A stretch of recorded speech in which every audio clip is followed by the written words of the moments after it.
I'm so inspired and moved by this group of women who are always back, always learning, really keep pushing the envelope. It's not just Monday nights, there's Sundays, there's retreats, there's different age groups. And so first of all, ladies, you were saying, I'm not sure, I think Shifra, you were saying how incredible it is to know that this many incredible women exist, right? How connecting it is. And I couldn't agree more. It's so uplifting, and it reminds us how bright the future is and how much responsibility we all have, and how cool it is that we can band together like this. And I have to say, Hindalea, you do not cease to amaze. I know this is not at all part of the script. You may want to stop recording. But point being that when one series is over, there's already 3 more lined up. And we're very blessed to have someone like you at the helm, really pushing things forward for everyone to learn and connect. It's very moving to see firsthand the power of everybody in this little Zoom call. Not so little, but our group here. So without that, I think it's so interesting is because whenever tonight we're going to, we said always mitzvot and practical. And I know Hindalea keeps putting out these little teasers of what we're going to cover and how we're going to cover them, hopefully, and maybe some of the questions we're going to answer. And I find interesting about this one is that there's a lot of layers to this, as there is a lot of layers to any mitzvah.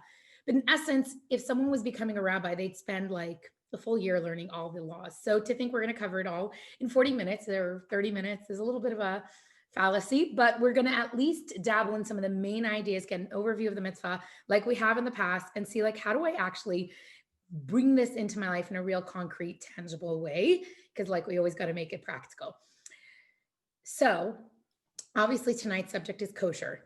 And what I find fascinating about kosher is we hear so much about it, right? So you may even be, overhearing a conversation where someone says, whoa, that was so not kosher. Or you'll see on talk shows, someone be like, that is, not a kosher statement. Or the word has kind of taken on a whole meaning. It's colloquially like used, people, it kind of seeped its way into language, but what does it actually mean? And how does it click with us in our day-to-day life?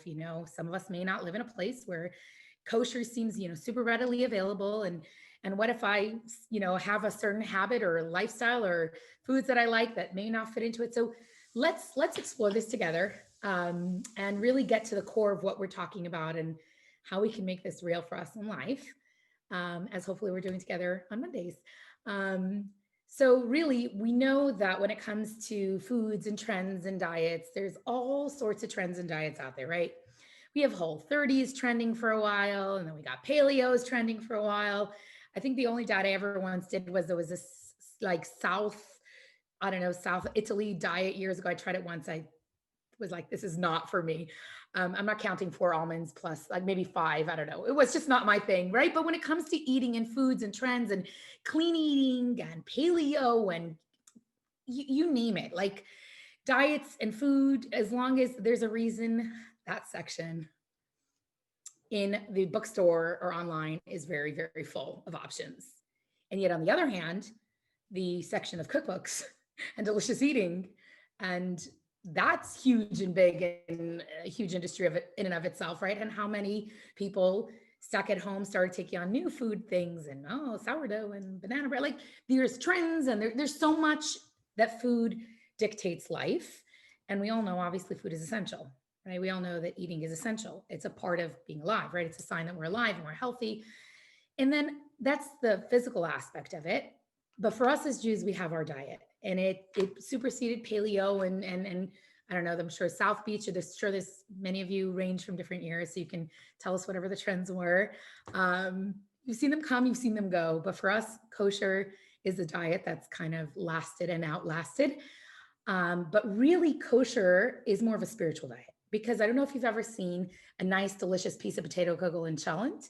It's not necessarily, the waistline is not exactly its priority. It's delicious. It's used for Shabbat to celebrate and wonderful, but kosher is not a health thing. Kosher is a spiritual health thing. It's a soul diet, and it's our diet. And it's what the Torah is telling us, this is the best for you. And you kind of see it when you get to the word kosher, because the word kosher actually means fit. This is what's fit for you. This is what's for you. You know, when you say, ooh, that doesn't fit. You know, you can say that about a physical thing, or you can say that like that behavior doesn't fit or doesn't match. For us as Jews, our best diet is kosher because it's what's fit for us. It's the right thing for us. And kosher is kind of fascinating. If you recall, we discussed, you know, the different categories of mitzvot in the past, you know, the edut, the ones that bear testimony, that remind us of things, and the chukim that are super rational, and the mishpatim, the ones that are judicial, logical. And really, kosher is about remaining holy, kadosh, separate. And that's fascinating to see. So that clearly, when it comes to holiness, is related to the super rational mitzvot. There's not necessarily, you know, this is exactly why you should do it. And as we discussed with many mitzvot, there's obviously tons of benefits to it, right? But that being said, it's not the why, because we have this relationship with God. And for us as Jews, as a part of that relationship, there is that part of that relationship we've discussed in the past that is above and beyond rationale. And really, kosher would fall under that category because it's what's fit. It's for us, for our own spiritual well being. Now, we obviously all know, right? Food and eating surrounding holidays. I mean, what every cover of every magazine right now is giving you 1,000 ways to make stuffing and turkey and cranberry sauce, and right? Food is, the families are centered around it. We have our family recipes we pass along from person, you know, family member to family member. Food elicits certain emotions, and we bond over food. We bond over food. You know, someone, God forbid, lost someone, we send over for Shiva, we send over food, make sure they're taken care of. We always feel like we want to feed a problem away sometimes, right? And that can obviously not always be good, but food is kind of central. I got asked by a student recently, she was a freshman, she's new around Chabad, and she said, Manya, do you just like love cooking? And I told her, I really love feeding. I don't know if I love standing on my feet for hours, but I love feeding young Jews kosher food. And I love watching young Jews sit over a meal and connect and sit for hours. I think we left Chabad at 1:30. There's still about 20 people sitting, of course, over food, 30 people over food, connecting, bonding, building homes, building families. So many young couples met at the table over a meal. And as a matter of fact, there was a rabbi who was assigned to Hillel in the Midwest many years ago, a Chabad young man, and he actually asked the rabbi, like the Rebbe, what about, you know, priorities? And the Rebbe said, you know, feeding a meal to these young people, one boy, Jewish boy sitting across the table with a Jewish young lady, and vice versa. Obviously, you never know you're building the Jewish people. So we know we connect over meals. We know we talked a little bit about this in the class of brachot, how really like families that can eat meals together, the bonds and the connections, and hopefully not all on our own cell phones, right? Like everyone at the meal with their phone, no, with no tech, just connecting and talking and conversing. We know there's deep connections that happen. And really food, you know, breaking bread together is always this term we've heard, but what it is it's bonding and connecting and slowing down and relaxing. And so there's so many emotional layers to it. We know if God forbid, you know, someone when it comes to food has unhealthy relationship with food, we know that that's not always good. So how do we elevate this potentially mundane reality? How do we bring it up a notch? And of course, our Torah tells us how, right? Of course, we know that we said in the past, making brachot, you know, being conscious with intentionality and gratitude before we eat and after we eat, and an awareness of where our food comes from. That's like awesome, you know, level. Now, can I make a bracha on a cheeseburger? Right? What do I do? How do I navigate this whole extra layer, which seems so overwhelming? Manya, you just said a rabbi was going to spend a year learning the laws of kosher. How do I even go through this? How do I navigate this? And so obviously we all know that it's broken down into many categories, and it has to do with the types of foods we eat and some that we don't eat, and the types of animals we eat and the ones that we don't eat. And there's many, many, many layers to understanding this. But really, in essence, kosher is a bedrock of a Jewish home. It's all the home, and the kitchen is the nucleus of the family, right? And so from there, what flows from there not just nourishes physically or emotionally, but there's a layer of spiritual nourishment that we can be providing. You ever heard, you ever heard you are what you eat? Yeah, I didn't like that when I was young and I was like scarfing down donuts or something. Like it bothered me. I was like, I am not a donut. But well, we all know that obviously the food we eat, and some of us are more in tune and more sensitive to it, that the food we eat may affect us, right? Like the other day, I may have like started my day with like, I don't know, it was like a hot cocoa, which I don't usually indulge in or eat. It's not my thing. And I ate like a bunch of very certain foods that I literally was like exhausted. I was like, oh, I'm in a slump. I'm so exhausted. And I was like, oh my gosh, what did I put in my body? So we all know that physically the food that we eat, it becomes a part of us. So if it becomes a part of us physically, then it clearly becomes a part of us spiritually. And if kosher is what's fit for us, then clearly there is layers to this that have a lot to say and a lot to offer us for how we can navigate day-to-day life. Do you remember how we talked about the idea that mitzvot really kind of are this bridge between heaven and earth? The material and the spiritual, our day-to-day life, and going beyond our day-to-day reality, like the mundane of everyday grind, but also living a little higher.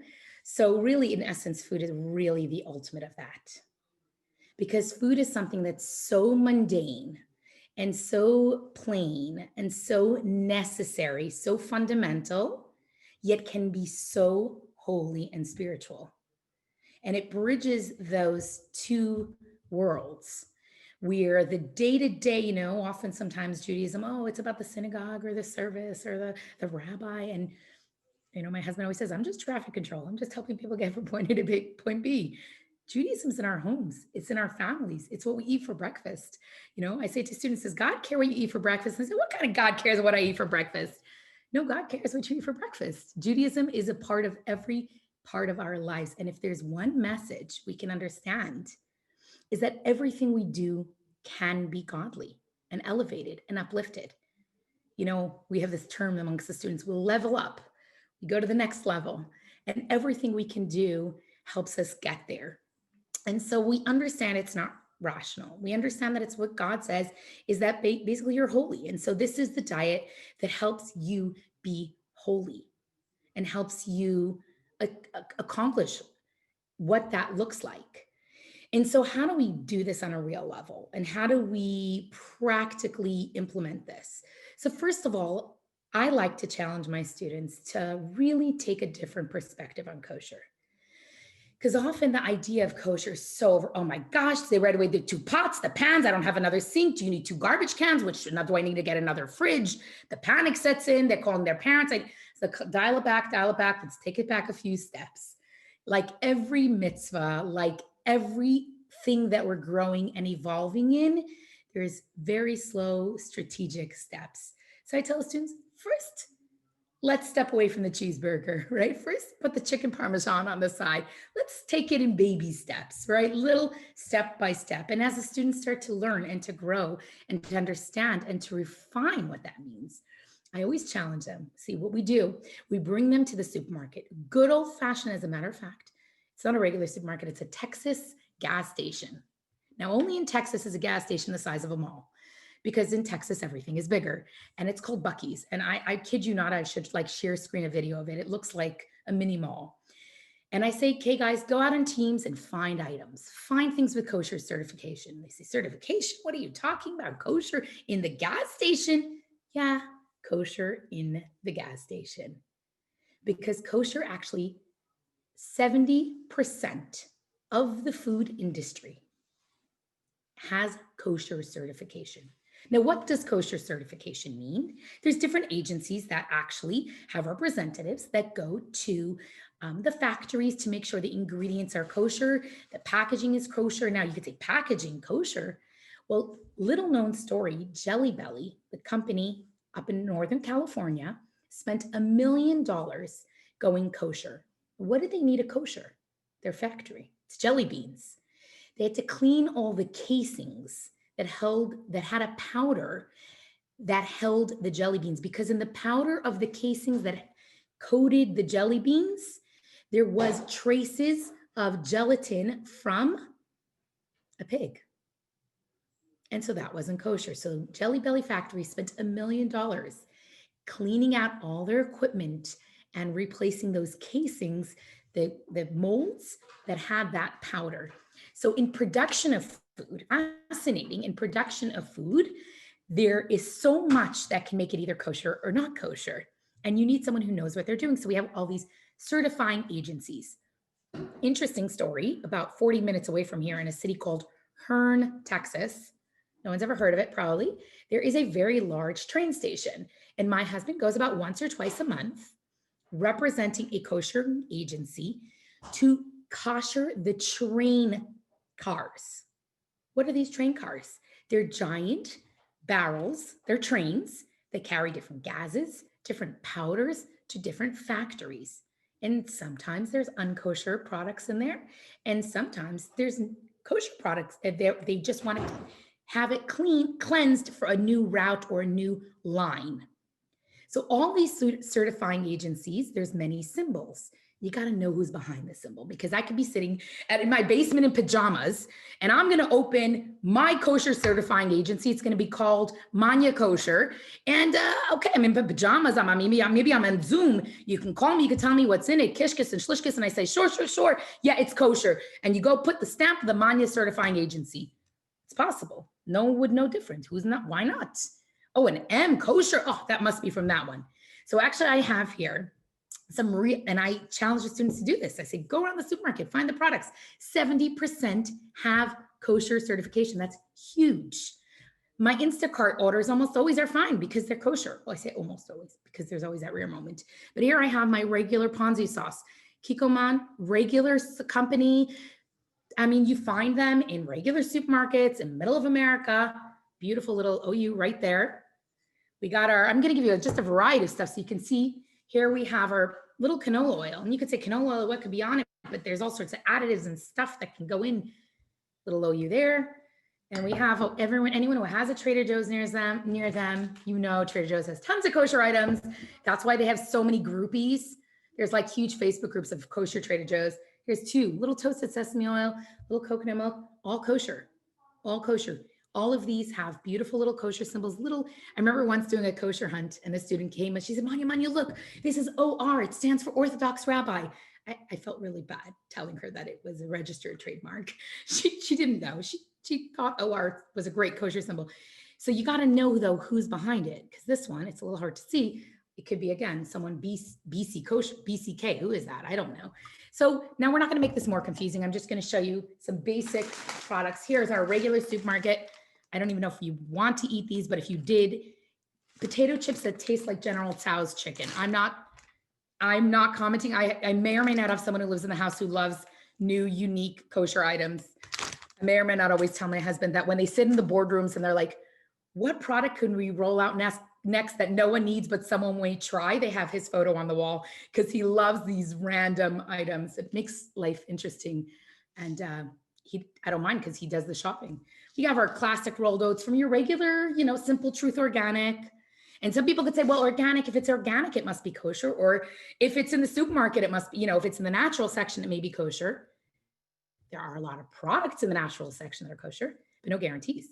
Because all our fruits and vegetables, you want to make sure there's no bugs. All our fruits and vegetables, we want to make sure there's no bugs.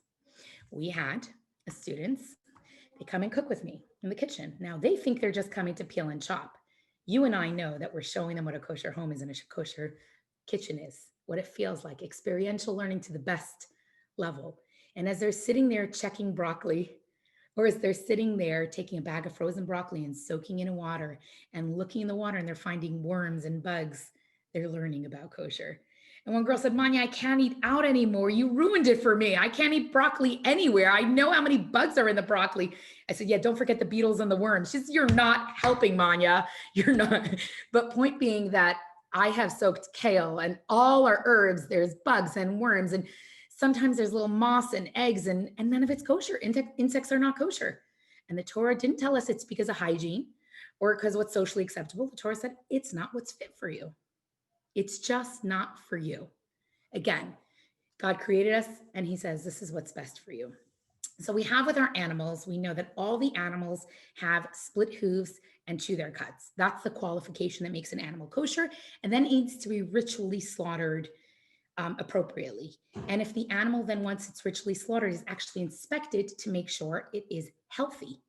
And my son, actually, my 18-year-old, became a ritual slaughterer. He was in Israel. He had an optional to do this extra course. He was the type of kid who needed a lot of hands-on learning. And it was 5 a.m. learning and 10 p.m. learning. And he did it.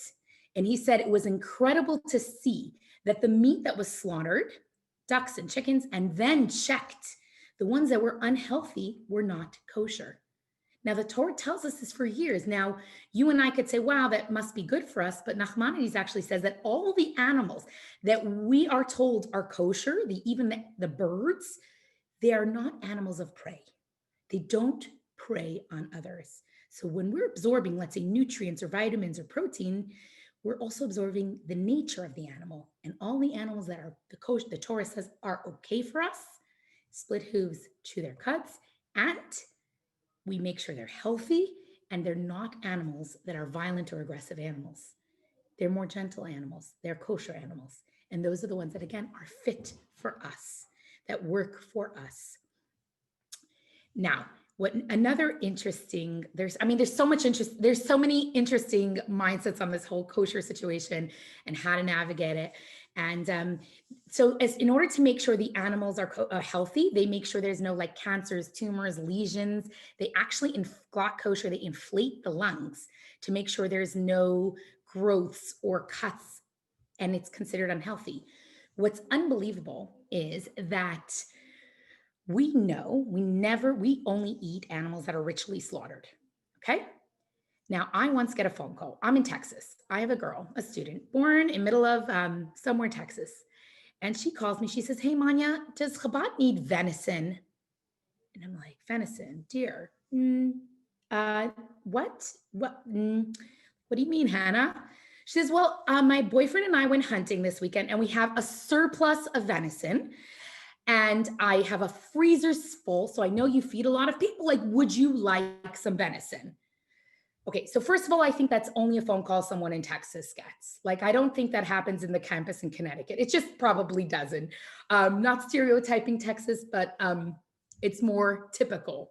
Though that was a phone call that stood out. And so I actually explained to young, beautiful, sincere, thoughtful Hannah that while that was a very generous offer, and venison is in essence a kosher animal, dear are kosher, that we would also need it to be ritually slaughtered and also salted because we don't consume blood. So kosher meat, sometimes people say, oh, it's so tasty. Well, it's because there's a lot of salt in it. And we all know what salt does to the food. It's tasty. We soak the meat in salt to extract any blood because we don't consume blood. And so I had to turn Hannah down, sadly, to her very generous offer of venison. And what's incredible, though, is that they actually, a few years ago, 5 years ago, they kind of discovered that when an animal is hunted, what actually happens is the time, let's say, the bow, the arrow, or the gun that kills the animal, then as the animal is dying, the body releases toxins into its system to go to the area where the wound was. And they've compared meat that's been slaughtered or meat that has been shot or hunted, and the meat that has been shot or hunted actually has toxins in it. So now, while that's not why we only eat kosher meat because it's saltier, tastier, because it's cleaner from the butcher, or because the animal is healthy, these are all beautiful perks that we've learned. But the Torah didn't say, hey, let me tell you why. No, the Torah says this is what's right for you. Now later, yes, now that's fascinating piece of information about toxins in the meat. But again, we do it because the Torah says this is kosher, this is fit, this is appropriate for you. Okay. The other thing is, so we talk is as far as that's kosher meat and kosher vegetables. And we know kosher fish are fascinating because we know that all crustacean shellfish are not kosher. The Torah tells us fish that have fins and scales. That's what the Torah tells us. Those are the fish we eat. And that is, a lot of good kosher sushi, a lot of good kosher fish, but Red Lobster is definitely not on the list of approved restaurants to visit. Um, and again, the Torah gives us those clear guidelines. What else is just incredible about this whole extra layer of understanding of kosher is that to some degree, kosher has kept us who we are, families, communities together. I'll never forget. I was on a flight to Israel, and it stopped off in Italy, and I get my meal, and my meal is a foam box, and it says 23B, no stickers, no label, and it says KSHR. No stickers, no label. I open it up. They threw some more fruits and vegetables in that were whole. All fruits and vegetables are kosher. I mean, obviously, you want to make sure your produce doesn't have bugs, and because bugs are not kosher, but all fruits and vegetables. So I eat the banana, the apple. It's all whole fruits, vegetables I can eat. And then I look, and it's the same lasagna everyone else has that's thrown in there, and some cookies so obviously I leave it all on the side. They clear it up. At the end of my flight, the flight attendant says to me, "Oh, you're seated 23B?" I said, "Yeah." He says, "It's a fake of kosher." I said, "Oh, I know it was a fake of kosher." He said, "Yeah. It's a fake of kosher. We had a problem with the distributor. We took it. It's a fake of kosher." I said, "I knew." He said, he looked at me as if I was such a genius. He's like prophetic vision. I was like, no. Let me explain. A kosher meal, in order to not just have that original certification, we keep it, double wrapped, and it's heated up in a way that there's no cross contamination that would then ruin it from being kosher. When I saw a little piece of sticker, I don't think it was even a sticker, it was in a little foam takeout box with some handwriting, I knew there was no certification. It was not double wrapped, and it was in fact not kosher. It's a fake of kosher. So I always tell the students the story, the value of all that wrapping. There was a rabbi who tells this incredible story that he always learned in Jewish law that you want to make sure your food is double wrapped, and he always learned to ensure his food is kosher. And there's another fascinating tidbit in Jewish law that if you leave a valuable, like a piece of meat, a valuable piece of food, and it's unsupervised in a public space, then guess what? You can't eat it anymore. So he opens his meal, and he's about to take a bite of his little steak or chicken on the flight, and he realizes he forgot to wash. He's got to go to the bathroom, goes to the bathroom, goes to wash. And he comes back, and he sees his container, and he says, "Oh gosh, I didn't close my container. My container is open." And so he doesn't eat it, puts it on the side. And his seatmate is watching in amazement and says, "Rabbi, why didn't you eat it? It was blessed. You're a rabbi, just bless the food." Because that's the, fascinating. Can you bless the food and make it like if I take this can and I say a blessing, it becomes kosher? No, that's not what makes it kosher. It's the ingredients, it's the factory, it's the supervision, it's the kitchen it's cooked in, it's how it's handled, how it's reheated, so many details and steps. So the rabbi says, "I have to tell you, actually, that's not how food becomes kosher. But actually, there's this little known detail in Jewish law that if something is unsupervised, especially a significant dish like a steak or a chicken, don't eat it." And the guy turns white. He says, "Your Torah is very wise. Your rabbis knew what they were talking about." And the man says, "What?" The rabbi says to him, What do you mean?" He says, "I always watched you people with your kosher meals. And I always think, who are these people with their special double wrap, triple wrap? This food must be good." So I got to be honest with you. You went to the bathroom. I said, "I'm going to taste this kosher meal." So I actually swapped my main beef with your beef because I wanted to see what is it that you're eating. And the rabbi said he learned at that day, at that moment, the value and the beauty of years of Torah wisdom that has helped us navigate and elevate and uplift and maintain who we are and our standards. So is it easy traveling cross country with the kosher? No, it's not easy living in College Station where we have 13 freezers. I have 13 freezers. Commercial, I have about 5 commercial freezers because guess what? Aside from all these wonderful products that I can buy, I got my wonderful, classic products, 70% of the food industry. College students eat a lot of beef and chicken and salami and meat and lots of everything. So I got to bring in trucks from Florida.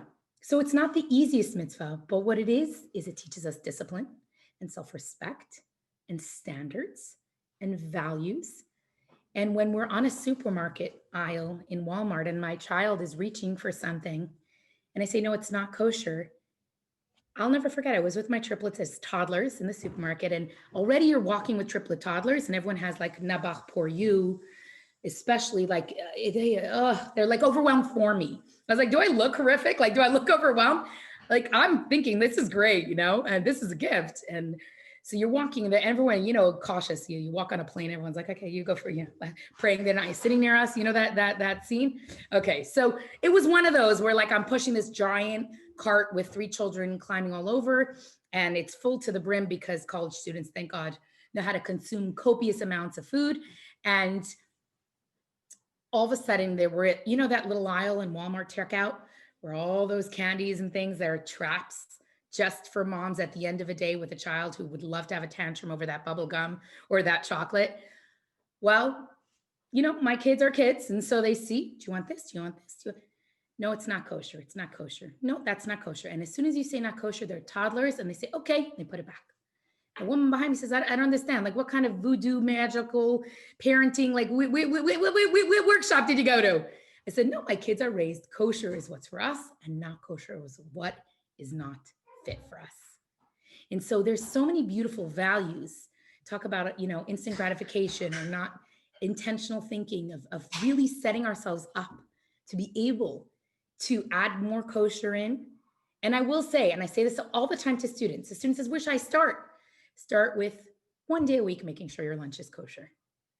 1 day a week, don't have the chicken parmesan on campus. Swing by Chabad and pick up a burger. When I know actually a student is trying to work on putting more kosher into their life, I'm like, you know what? First of all, use your treif kitchen to practice. Use your kitchen that's not, yet kosher to kind of practice, and then you'll learn, and then we'll step by step go kosher. And swing by Chabad will give you a nice, good, juicy kosher burger so you can get your fix and see how, it is doable.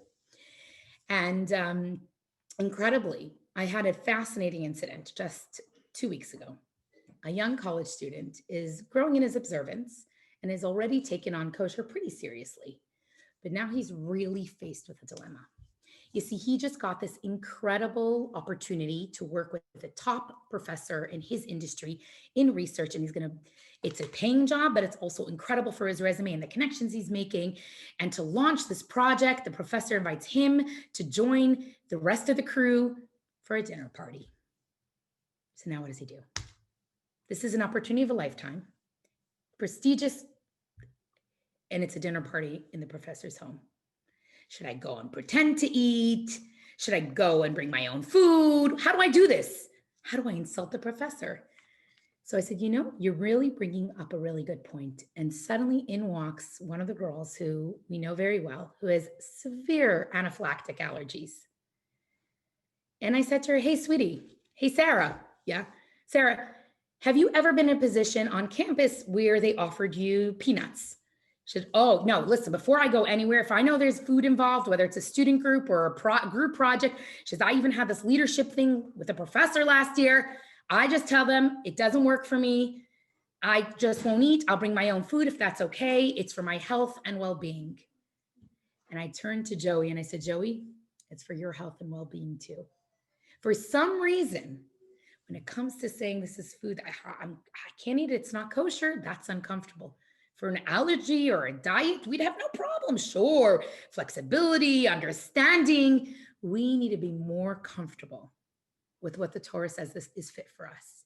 We need to not be apologetic. Of course, obviously polite and like a mensch, but we shouldn't let our own insecurities of some, God told us to eat or not to eat, and I'm uncomfortable. And you know what? What was incredible is Joey actually shared with us later at the Shabbat table late at night at a Farbrengen.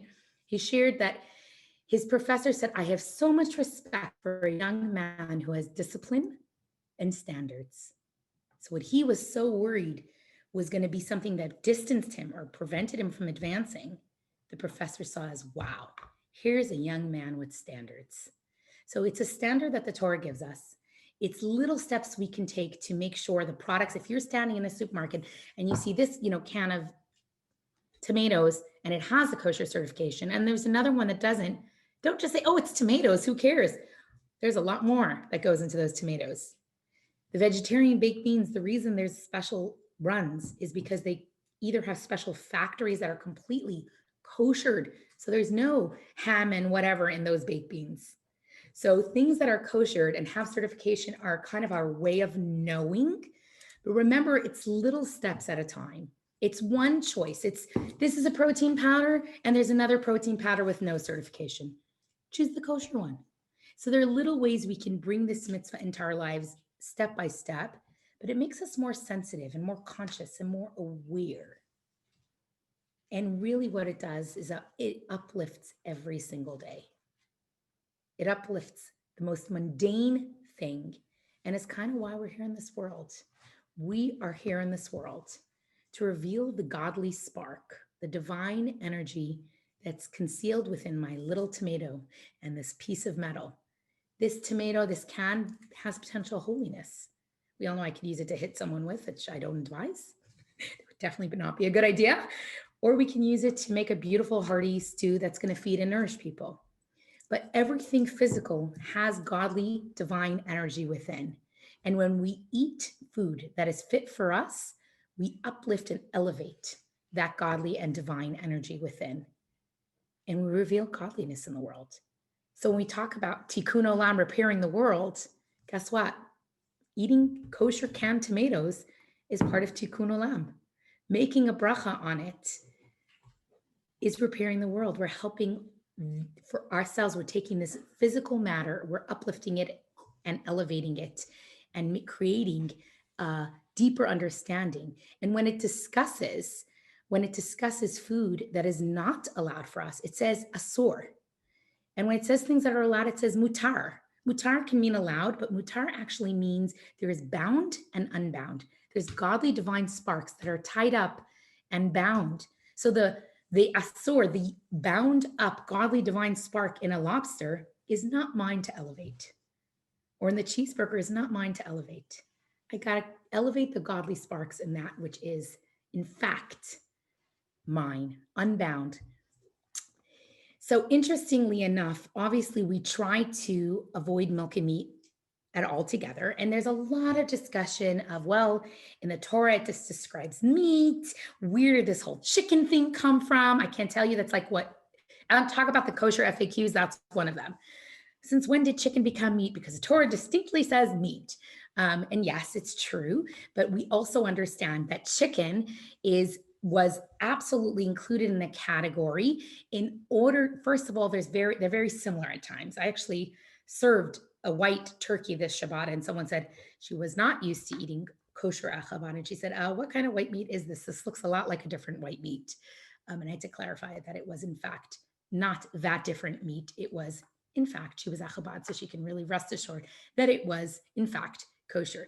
So the sages actually, with divine inspiration, included chicken in it. Now, milk and meat and mixing in, I see there's a lot of great questions coming in. So milk and meat, actually not mixing them there's a lot of Kabbalistic layers to why we don't, but ultimately we don't because God said don't. And that would include, yes, chicken made with cream sauce. And just understanding like that we do keep them separate. I would obviously tell a person, slow and steady. I always tell students, I said, if on Tuesday you don't eat a cheeseburger, does it mean if Tuesday you ate a cheeseburger, does it mean on Wednesday you shouldn't? Right? Each mitzvah has its own inherent value and its own inherent connection between us and Hashem. And we know that we also wait after eating meat till we eat dairy, and dairy to meat. And it has to do with how long it takes the body to digest those. So dairy is many times easier to digest, doesn't stay within our system. Saliva has to work a little less to break it down. And so we actually wait an hour between dairy to meat, and then between meat and dairy, most Jews wait 6 hours. There are some groups that wait 3 hours because also the protein of the meat is, it takes longer for your body to break it down. And so we want to make sure that that's not eaten together. A kitchen on its own, I would say you obviously would want 2 sinks is ideal, so you can wash your stuff differently, because once there's heat involved with your products, your dishes, etc., there's maybe cross-contamination. So we have 2 separate sinks. We do not have 2 separate refrigerators, contrary to many people's opinion, not opinion, thoughts and misconceptions and myths. But I do make sure that things in the fridge are closed so that things are not dripping. And there's obviously so much more we can say about kosher. So much. I mean, we've literally scratched the like very, very teeny surface of kosher. But main takeaway is it's really in the little moments in the everyday, in those tiny decisions. It's like I'm about to put, mint in my cocktail or my dish. Can I first soak it and just check it and make sure there's no worms or bugs on it? That's a little moment where we elevate that little beverage, that little, spritzer with kosher mint. So everything can be uplifted and everything can be elevated. And it's in the little decisions. It's standing in that chip aisle. Do I choose the one with the kosher symbol or do I not? And so it's the little moments that we can kind of level up, as we said before, upgrade. So I see there's first of all, anyone want to share their thoughts on kosher? Because I know that when it comes to kosher, it's kind of there's a lot of complex layers and it seems super overwhelming to learn more. And I know we really, really, really just scratched the very, very, very little surface. Unfortunately, it's like a little hard for me to monitor the chat as well. Okay, so I see here the milk question, which is also a great classic question. There's actually something in Jewish law called batal b'shishim, which literally means it's batal means like annulled or canceled. Because it's, let's say I have a big vat of soup. I actually had this real story. Big vat of delicious cream of chicken soup. And then we had a vegan cheeseburger wrapped in foil, put in the car. It was put on top of, someone put it on top of the pot. We drove, hit a bump, the pot cover flipped, and in the soup pot went this hot vegan cheeseburger. Now what happened? So here's where the laws of kosher are very, very complex. And here's where we would actually call, remember I said in the beginning, there are rabbis who spent a year learning these laws. We would call a Rav who's an expert, and I did. I called a Rav, and I had to kosher and kosherize my pot, and I had to throw out both the soup and the cheeseburger because everything was not kosher, because it wasn't one drop of milk that would kind of be like disqualified in this very large vat. It was a very large piece of cheese that was hot in a very large pot. Yes, there are tons of kosher groups, kosher apps. Kosher is a lot easier in 2020 than before.